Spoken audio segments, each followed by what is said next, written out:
what is up, guys? We are back here tonight, and I've got another build for you. We're doing a POV build tonight, so you're probably going to see this S23 Ultra make an appearance from time to time, but that's just because I'm working on the build, and I need to make sure that we're still recording and everything else. So I'm not going to show you what I look like because I look really silly wearing this camera on the top of my head, but that's fine. That's not what it's about anyway. You're here to see a computer get built. So tonight, the computer that we are putting together is for my grandma. And don't judge me for the items that are on my desk. I know there's a spoon over there, but I'm okay with that.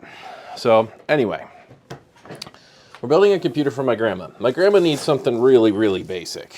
And so essentially the goal of this evening is to build her something that will do basic functions that she needs and do it without having any problems. So here's what we've got for her. Now, this was all Best Buy hardware purchased from Best Buy, and just because that's the only store that we have locally, so those were our options. So I'm going to go around here. We'll get the motherboard brought up. The motherboard is probably my favorite thing that we bought there. Otherwise, it's not a bad quality build. So I'm going to toss that aside, and then we'll get to building this guy. So first and foremost, we've got a B550 motherboard. You've probably seen me do this build 100 times just because these are cheap parts that are easy to get a hold of, and they're readily available most places. So B550 motherboard, we got a 5600X, we got a WD Black 1 terabyte, 16 gigs of PNY Accelerate RAM. We have an MSI Ventus 2X 3050, so very basic GPU, but again, not doing anything visually stunning or crazy. And then we've got our 650 watt power supply. Now this 650 watt power supply is one of the semi-modular versions from Corsair. So we're going to start out by going ahead and getting the motherboard put together here and get the CPU installed. Now we are not going to install this WD Black drive just yet because I actually have something else that I need to do before we get to that. And that is I need to clone my grandma's laptop drive onto this right here. So that being said, let's open up the motherboard.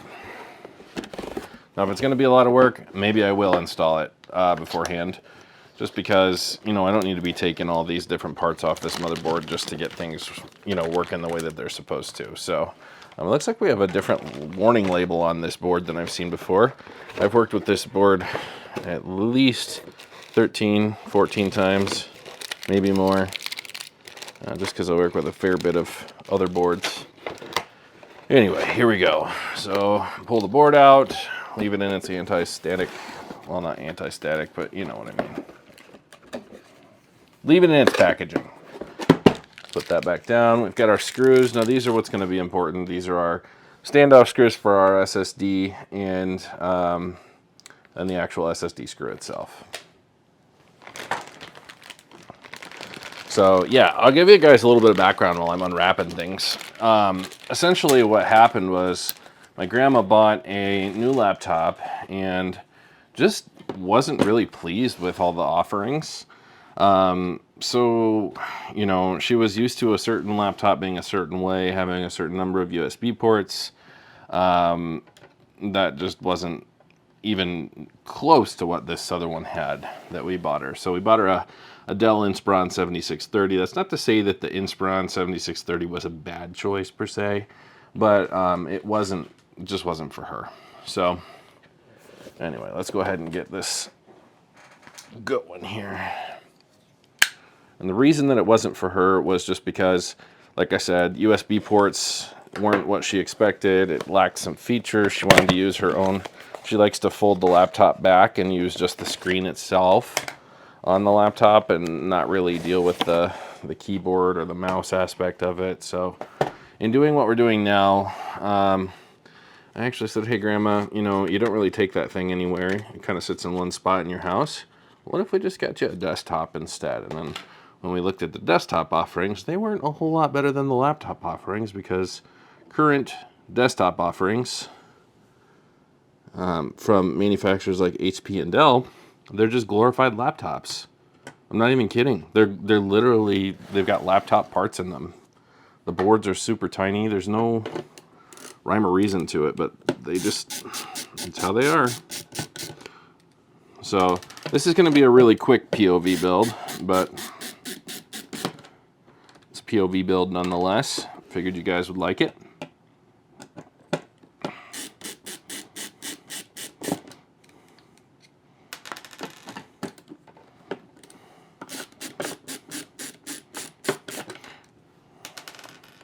Oh yeah. All right, so I got that out. We'll go ahead and put the cooler on. So at Best Buy, they tried to upsell me on thermal paste. Obviously, this guy comes pre-applied with thermal paste. I don't know how well you can see it. Probably can pretty well with no issues because this is the 4K resolution on the GoPro. But anyway, there's already pre-applied thermal paste there, so we are good to go. All we have to do is pick a position and put this guy into place. So the position I usually like to put it in is this direction. I like the AMD logo facing towards the back when I do these. Now I'm going to go ahead and flip my bit to the, to the fat bit because that's where that's going to come in handy. And I'm using my screwdriver from lttstore.com. Sorry guys. I'm trying to get you a better viewing angle on things. So I keep looking over here at my device to see just how well you can see everything I'm doing. This is not my first time, not my first rodeo. It's probably, I think, my second rodeo trying to use the GoPro. First time I failed miserably because it was just, the battery was terrible on it and it kept dying in the middle of doing my build. So this time though, I had a solution.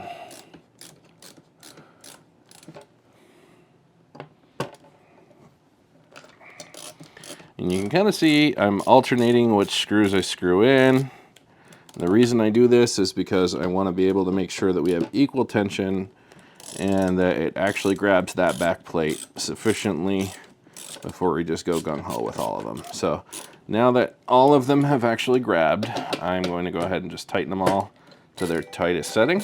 And that's my business phone. Very annoying. But that's what keeps me in business. Later. I will respond to you later. Technically, I'm still during business hours at the moment, so I will call them back as probably shortly after business hours here. Alright, just make sure one last go around on all of these just to make sure we're nice and tight in there. Looks like we are, so that's good. Alright, we're going to flip that bit back out. We're going to go for that thinner bit so that we can use the, we can get that SSD installed here. Oh, what am I doing? Here we go. Oh my gosh. So one problem I am having, and I'm going to pick on Linus a little bit, is that the screwdriver bits don't actually stay in the back of the screwdriver that well. They keep falling out. And so I've actually opened the back sometimes to screwdriver bits just going everywhere. And there's no good reason for it. Everything's latched in place otherwise, so.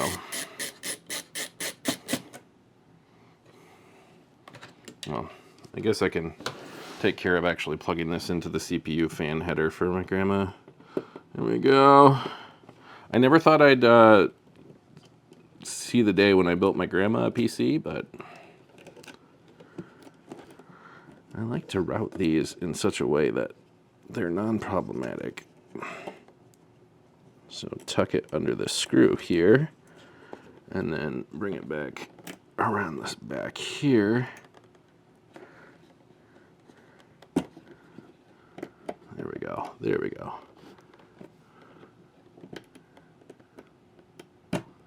There, leave a little bit of tension on that plug. Okay, so now that's not showing anywhere.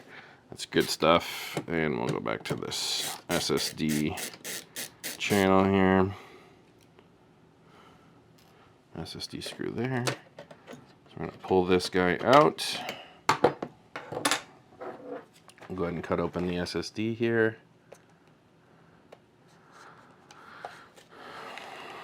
Yeah, they always tell you to cut away from yourself, so I'll do the best I can. Now, Western Digital is not a bad drive. Probably wouldn't be my first choice, but if we're sticking to a budget and we want a good quality computer, Western Digital is a great drive. They're a good daily driver drive, and this is WD Black, so it's going to perform a little bit better in terms of transfer speeds and things like that, but it's meant to be, it's kind of Western Digital is called a gaming. So, okay, so we're going to land on the 2280 hole, which is pretty normal. So, that being said, we'll go ahead and pop open this bag here.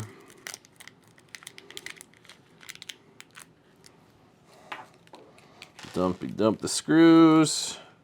Now, the one thing I do like about these is that these standoffs are actually, they also have the Phillips head embedded into them, so you can take on a normal Phillips screwdriver and screw it right into the board that way.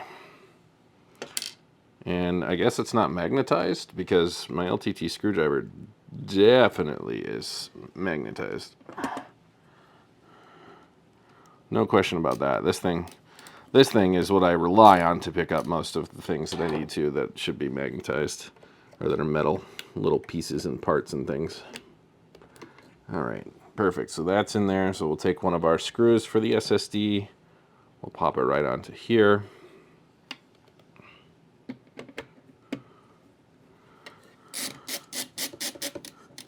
And there we go. So one of the primary things that my grandma wanted on her Connect's computer was she wanted a fair bit of I/O or USB I/O. And so basically what we determined is that none of the options from manufacturers like Dell or HP really had enough. And I don't know why they're steering away from USB I/O. I think they're just trying to make their laptops a little more sleek and slender and that kind of thing. Let me tell you, not everybody wants that. No, I do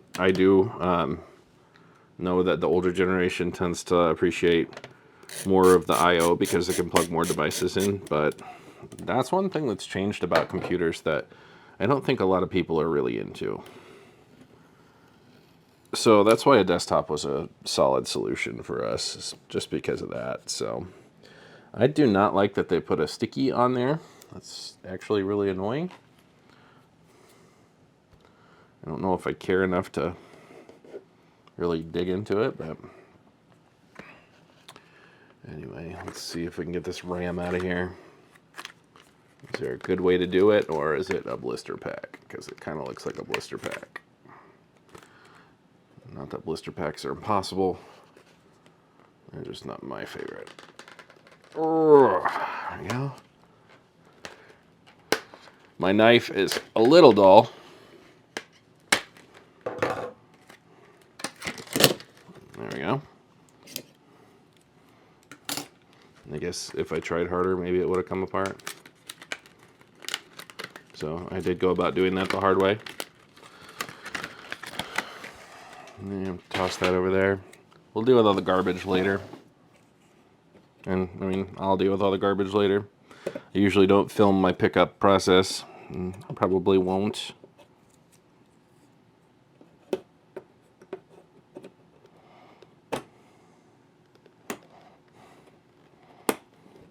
Getting that RAM seated in slots 2 and 4. That's default configuration for MSI. For optimized RAM usage. Come on. Oh. Can't say I'm a fan of how that went in there.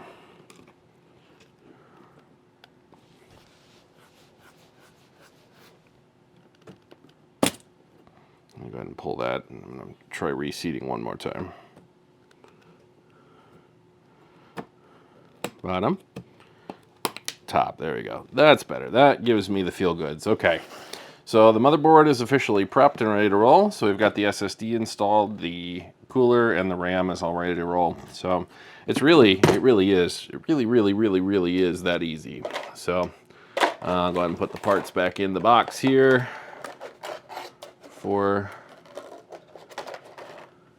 the CPU.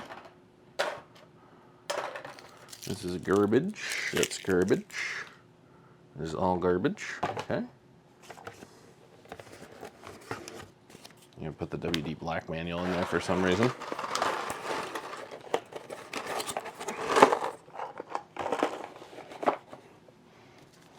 I'll stick it back in there anyway. Actually, you know what? Forget about it. I'll put that in there. There we go. Forget about it. Like I said, this is going to be a super quick build. So now that this part's done, it's on to getting the case out, which is actually probably going to take the longest out of everything and might be a little cumbersome given the fact that I am tethered up here with this camera. So we'll see what we can do. Again, don't judge me for what's in my office. I know I'm a snacker and there's various snack items around. The spoon was actually for lunch today, but there we go. Come on. Easiest way to get these bad boys out is to flip them upside down and pull the box off. Easy peasy, lemon squeezy. All right, so this is the bottom, so we'll pull that first. Set that gently there. Throw that back in there. That's top. That there. And we take off this plastic wrapping that's all the way around it.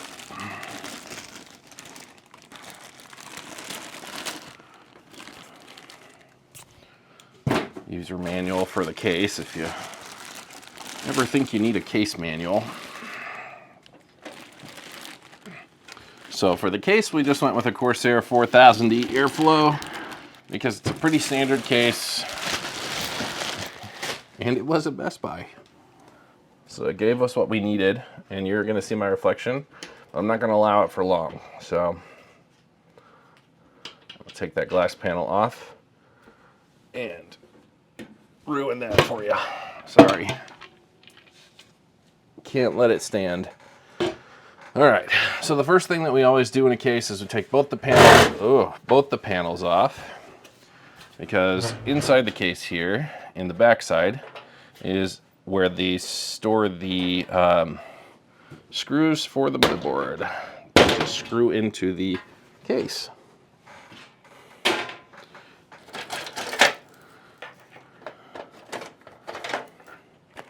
So you can see there, the Corsair branding on the box. Pull that out. We're not going to end up using that drive tray probably ever, but that's a story for another time, I guess.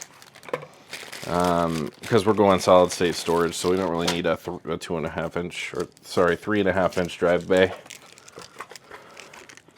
These could come in handy down the line, so I'll shove those back in the box.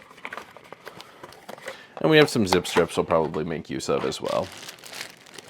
Also in here. And they put it all in one giant bag, and then they separate out your screws and your standoffs for you. So the screws that we're going to be using, I believe, are these guys right here. I could be wrong though. Let me do another double take here. Yep, those are fan screws. Those are 2.5 inch SSD screws, and those are standoffs.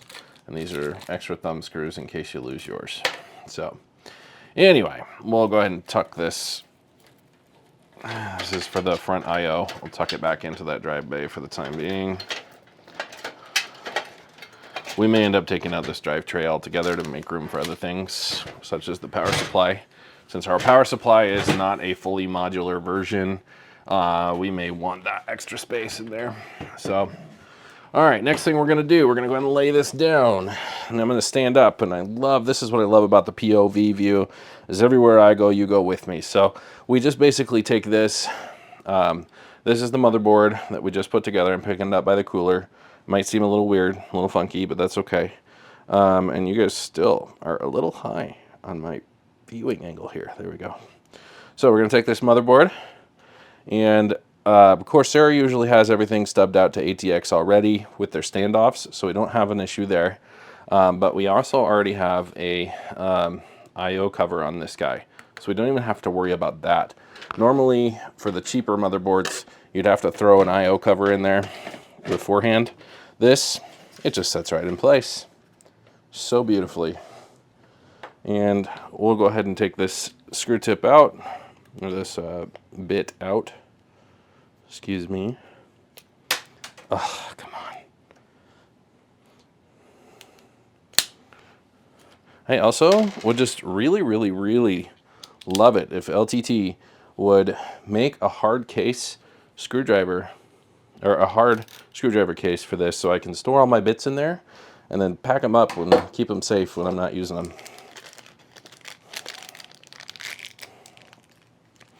All right, so we're gonna go dumpy dump with the screws, and I'm just gonna set them all right on top of the motherboard box. We probably won't end up using all these. I know we won't end up using all these. But here we go. First screw going in, upper right. Don't tell me that that's already in. I don't think it is at all.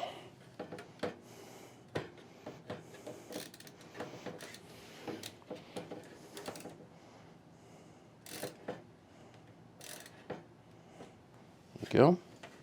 First screws in. And for this, I'm actually going to use my shaft extension too, just so I can get a better...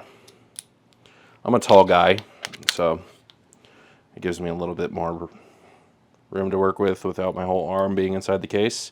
And it gives you guys a little bit of a better viewing angle to actually see what I'm doing. Put in the bottom screw there.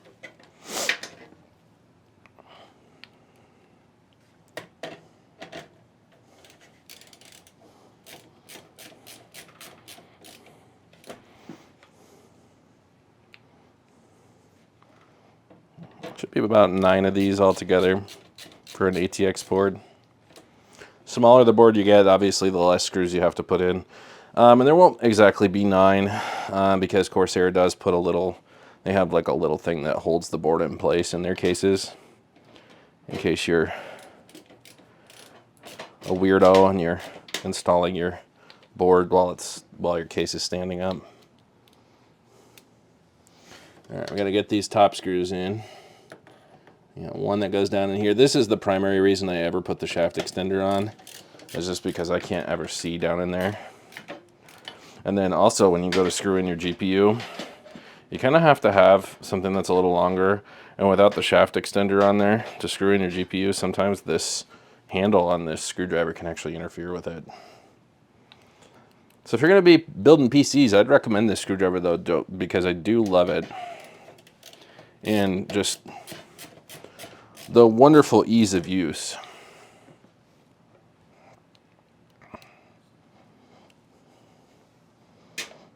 You know, you're probably like, oh, this guy's all over the place with his screws. Yeah, I don't screw things in any given pattern, but I kind of know where everything goes, so it doesn't really matter too much.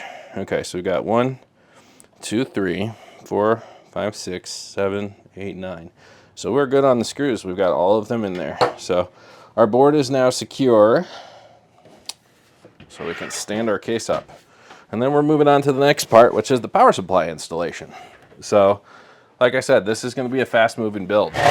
So we're just going to keep on moving with it. So anyway, power supply is next. And as I mentioned before, I'll probably take out this drive tray because we're not using any 3.5-inch hard disk drives in here. I think I only need the 2 thumb screws undone in order to pull this guy out. I have to pull them all the way out though, or it will stay right where it is.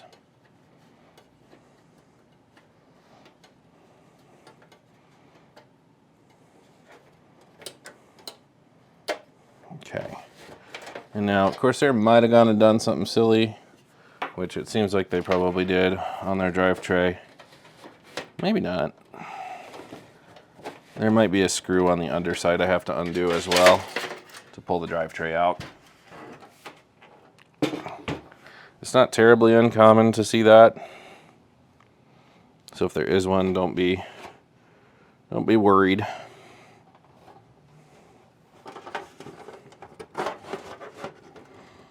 I might also just have been overthinking it.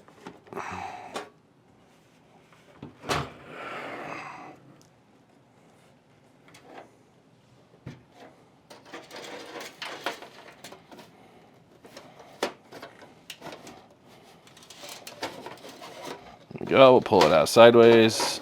Ah, man, maybe the foam was the reason why. A random piece of foam in there. Anyway, drive tray, I'm gonna leave it out. We don't need it. It'll end up going in the garbage. Again, the only reason you'd ever need that is if you were gonna put a 3.5-inch drive in here, which that would just be a non-solid state drive. And there's no point to that. Because if you want a couple more solid state drives, there is a space for a solid state drive on the board still. I think 1 or 2 more, and then you've got these 2 slots right here, which are your 2.5-inch drive slots. So again, completely unnecessary. Some people would hook up the I/O next. I don't. I hook up the power supply next, just because the power supply is the next big thing. We got more zip strips if we need them. We have a safety and compliance manual if you want that. We don't. And then we've got the actual power supply itself. That's going to have the CPU and probably the 24 pin already hooked up. No big deal. We're going to do the additional CPU connector for it right here. We're going to use 1 PCIe because I believe 1 is all we should need for this little 3050 that we're hooking up. And I don't think we have any auxiliary SATA devices because this is a relatively simple build. So that's it. PCIe and the other CPU connector. No sweat. Close up the power supply box and set it aside. The power cord is out of the box. Probably going to leave it there, just because it's going to be easier when I go to take this over there and do the install to have everything out of the box already. And typically when I do a new build for my customers, I throw the power cord in the PC box anyway, like in the actual case box. This is just easier for people that way. I'll still send them home with all their boxes and everything, but you know, they don't want to go digging through all their boxes for their power cord. It's silly.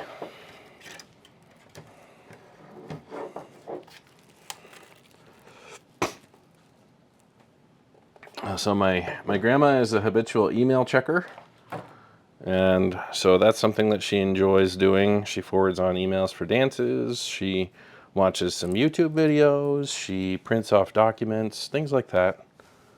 So nothing too crazy. Like I said, this is probably a little overkill.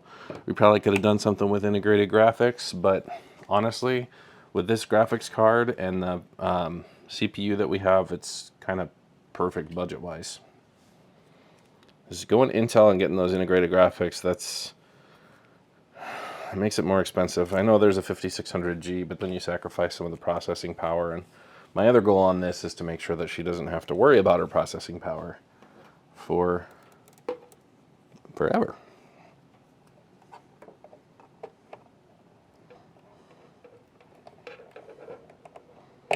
Alright, clip that connector in.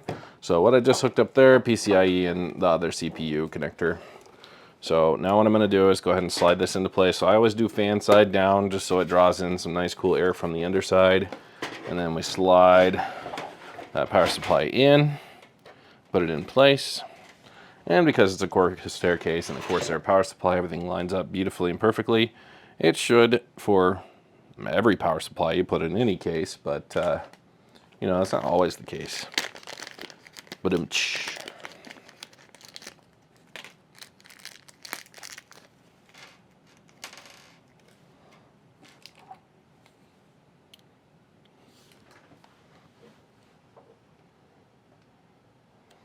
and I'm kind of going overkill with the screwdriver here. I can probably take my shaft extender off now because I don't really need it anymore.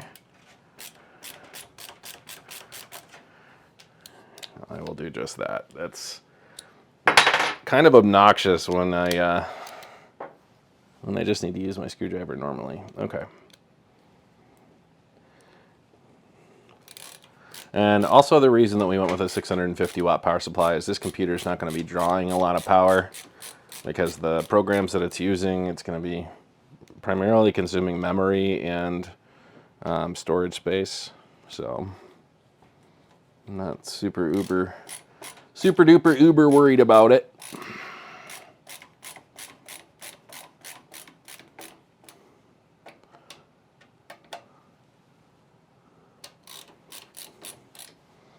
Okay.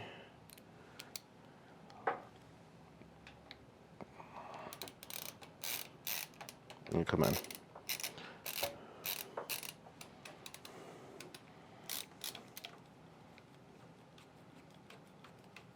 So one crucial mistake you can kind of probably already tell that I've made here is that I've gone ahead and tightened all of these screws up because I got overly confident.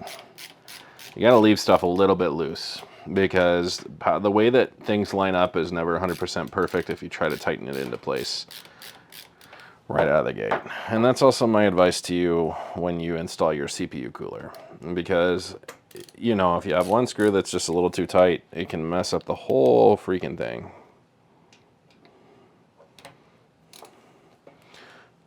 Because I need to get this screw put into the bottom left-hand corner, and it's not wanting to go.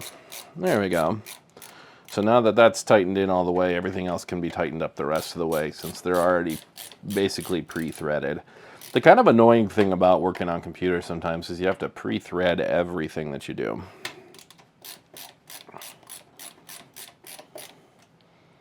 There we go, there's that, and come on. There we go, right there. All right, so the power supply is officially installed. Now I just have to route the cabling, and then we'll be good. Well, that's PCIe. This would be CPU. I always like to look for the CPU connectors first, just because they're probably the most difficult ones to install. Just because they route through this little hole up here in the corner of the case. And sometimes when you're working with, that's cool. Just because my desk vibrated, simply because my desk vibrated, I have a webcam that decided it wanted to fall down. Okay, so we actually only have an 8-pin connector. So in theory, I can actually pull out this extra CPU power, and I think I will. Not pull it off the power supply, but I'll probably tuck it back down under. Some boards have a 16-pin. The Tomahawk is not one of those boards. And I know I've worked with it a lot, but that doesn't mean that I remember every pin out.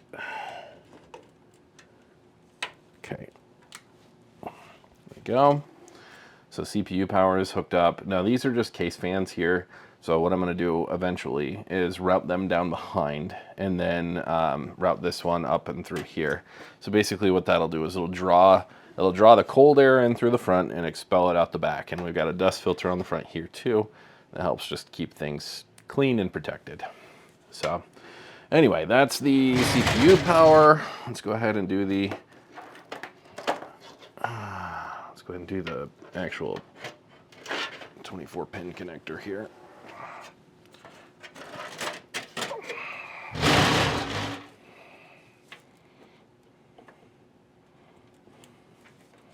And don't be afraid to really push until you hear a good click on it, or you feel that connector clip in, because a lot of folks that I get around here, they when they're building their own PC, they just get a little bit afraid of that 24-pin connector, and they don't push it in all the way. So I decided I am going to take out this CPU connector, the CPU power connector.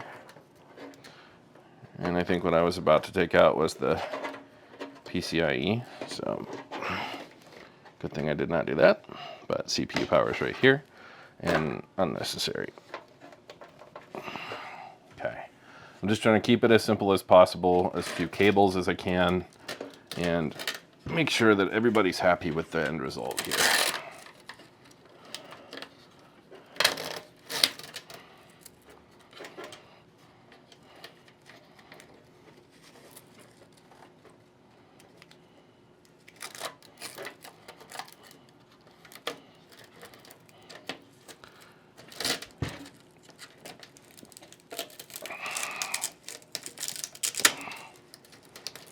go. So what I'm doing right now is I'm just including, I'm kind of marrying that big 24-pin connector to the other wires here in the cable management channel, just to keep, like I said, to keep things neat and tidy.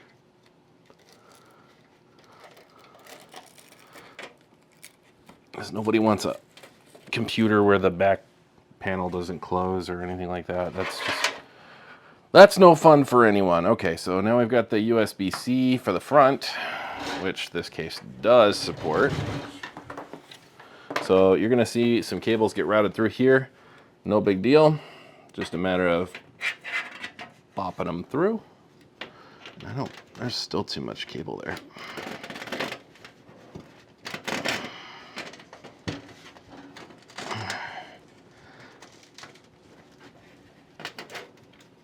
There we go. Now that it's shoved up, I'll probably route it again into a higher up channel. I'll plug in the USB-C. And then we should have a USB 3.0 connector here as well. That's our audio for the front panel. These are our front panel connectors for like the reset switch, the LED, that kind of thing. 3.0 connectors right here. So let's see where that plugs in on this board. 3.0 connector plugs in at the bottom on this board. So we're routed fine for this one. We'll just go ahead and I'm gonna push this stinking PCIe connector out of the way.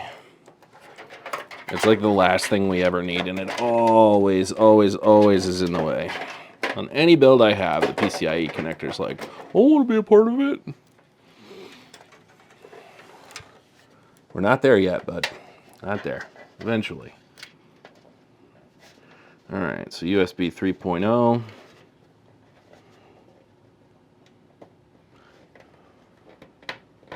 There we go. We have, this should be HD audio. Yep. Audio connector goes through here. And this is for your panel on the, this is for your audio panel on the front here. Go ahead and flip that the correct direction.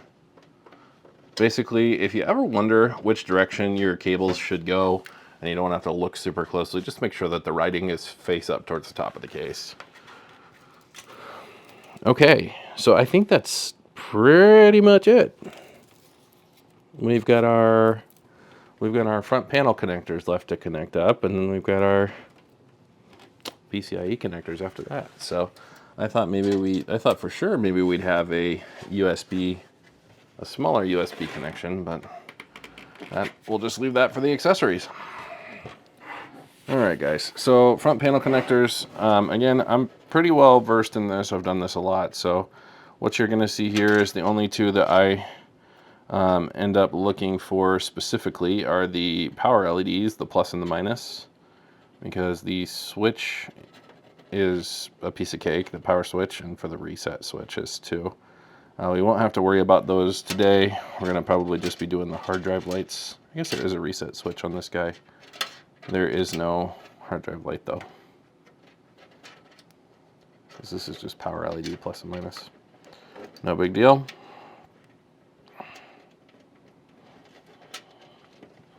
The hardest part about this is big fingers, little connectors.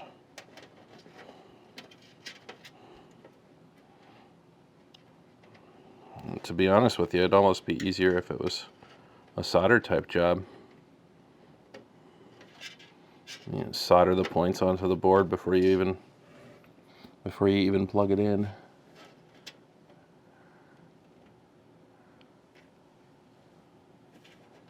Oh, that is correct. This is our power switch. Get that reset switch over here. So reset and power are right next to each other. Well, right above and below one another, I should say, not right next to.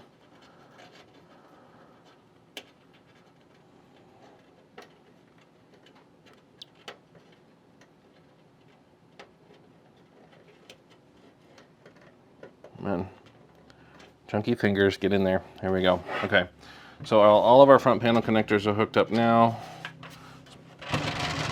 Lift that again. And then I like to pull the excess back down this direction. because nobody likes extra wiring showing inside the transparent side of their case. Just don't pull too much to where you pull the connectors out. And then just tuck them back into that bay down there where the drive used to be. Okay, so a lot of people are gonna say, well, I don't like the way you did that. I think that's dumb. I don't really care. I really like to route the fans up and through the back and down through the bottom. I think it looks the cleanest. It's the least number of wires inside your build in this area here that you actually have to see if you route the fans properly. So that's what I'm gonna do. I'm gonna route them back down and behind. So you can see that the fan cable's long. It's kind of meant to be routed in such a way. If it was a short cable, I'd understand. Like the CPU fan cable, that one's a little longer. So I would get it if you wanted to forego that one. And this is no problem. We should have some fan headers down here towards the bottom. It looks like we've got one there. And we've got one there. So I'll put system fan 3. We'll hook this one up to system fan 3.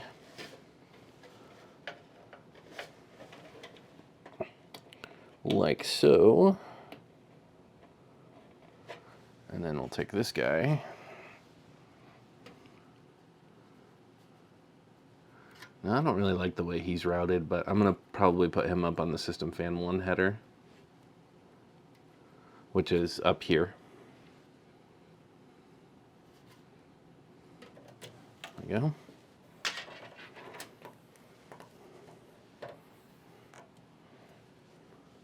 Because I don't want to route down through here. There's not really any good cable management channels in here. So the best way to go is with everything else that's already up here. To go up through where the front I/O connectors are. Pull that cable up through there. And then we'll take our fan cable and we'll push it through here. And we'll slide it right on the system fan 1 header.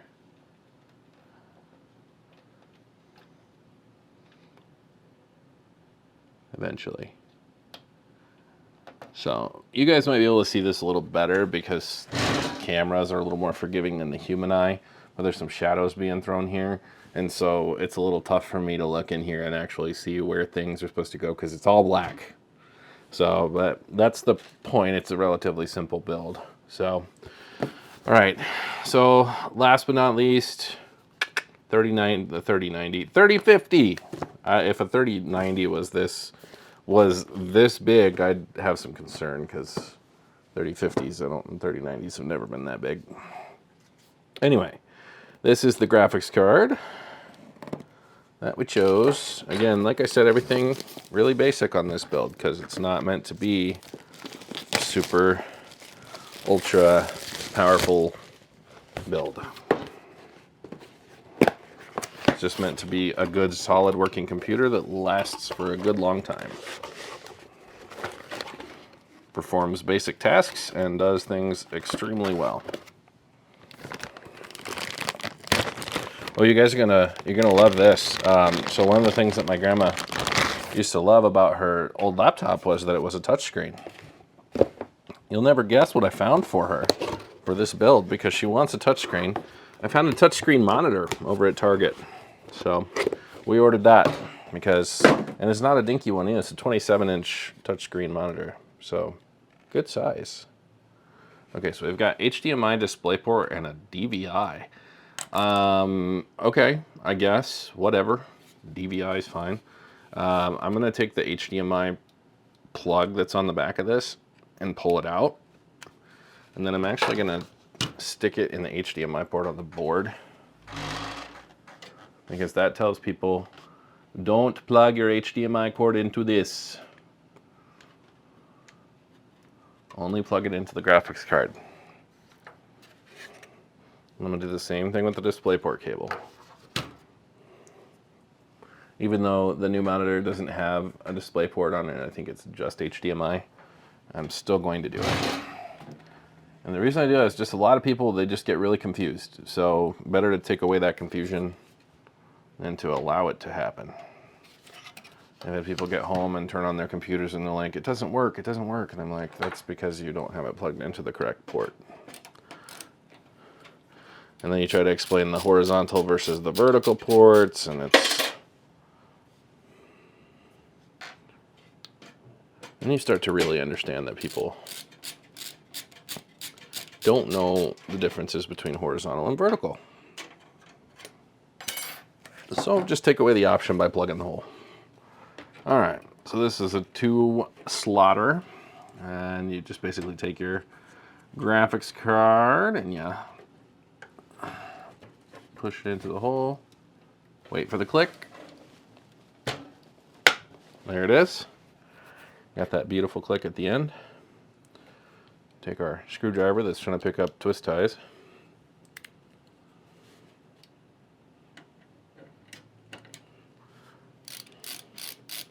Now this graphics card isn't anything fancy, so we don't need any sort of bracket or support or anything because it's just so lightweight and wonderful. Now, Alexa gave me a notification and I don't care. One new notification. Yep, there you go. From Alexa News. From Fox, Congress is taking a closer look at the unrest on university and college campuses across the nation. Alexa, stop. Nobody cares.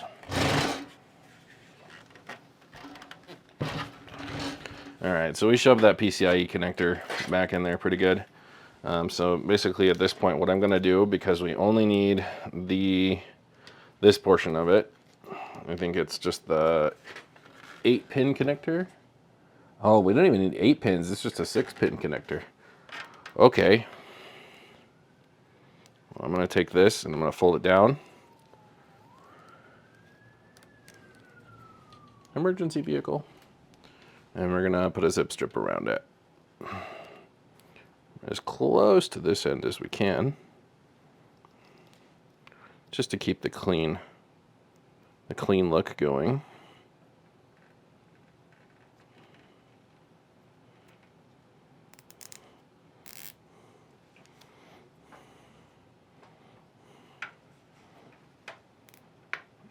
I don't need it to quite wrap around that part. I would like this to sit on top of that like it should. There we go. And there we go. Okay. So that's there. This portion can be bent down. And another zip strip placed on it. Again, guys, I'm just going for the clean, easy clean look. And I might wait to bend that down until after I have this in place because I don't know where or how that's going to situate and I don't want it to look funny.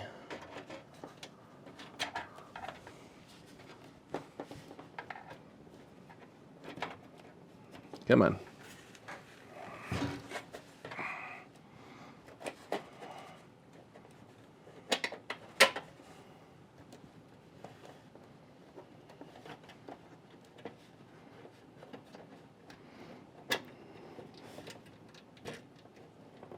Come on. It's a really chunky connector, so pushing it through the area with that USB 3.0, it can be a little bit of a challenge. Okay, perfect. So that's in there. Oh my gosh. If these things didn't have rubber feet, like I get why they have rubber feet, but when you're building a computer, you need to slide back and forth. I think a good thing to have for these would probably be some like little felt pads so you could slide the computer around. The alternative to rubber. You don't want your computer to go anywhere. I do.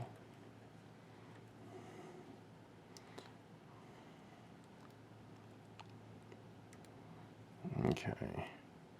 And so we're just going to go ahead and zip tie this nice and tight there. Not super uber tight, but tight enough to... And then I've got my little snips fell on the floor earlier. Oops. Sorry, guys. Snip that up. And snip that up. And now we're nice and clean. So this is the build. This is it. Minus the rattling thing right there. But yeah, we're done. So now basically all I'm going to do is go ahead and take the SSD out of my grandma's laptop that she just bought. I'm going to pop my cloning program into here, and then we'll get the Windows version cloned over. And basically after that's all done, it should boot properly because Windows 11 has some tolerances for incorrect drivers and things like that. This isn't Intel, so we don't have to worry about a rapid storage technology driver or anything like that being installed. So it'll be a pretty straightforward process. So there are Intel drivers on the other drive that I have to get rid of, but that's no big deal. So that is all. Thanks for watching. Be sure to hit that like button, this one, and subscribe to me as well, because I could really use some new subscribers. If you want more POV content like this, please do. Also, I would love to build some computers for you guys. So if anybody here is interested in a PC build, hit me up. Hit me up. Let me know your budget. I can help you find whatever you need. Thanks for watching. Bye.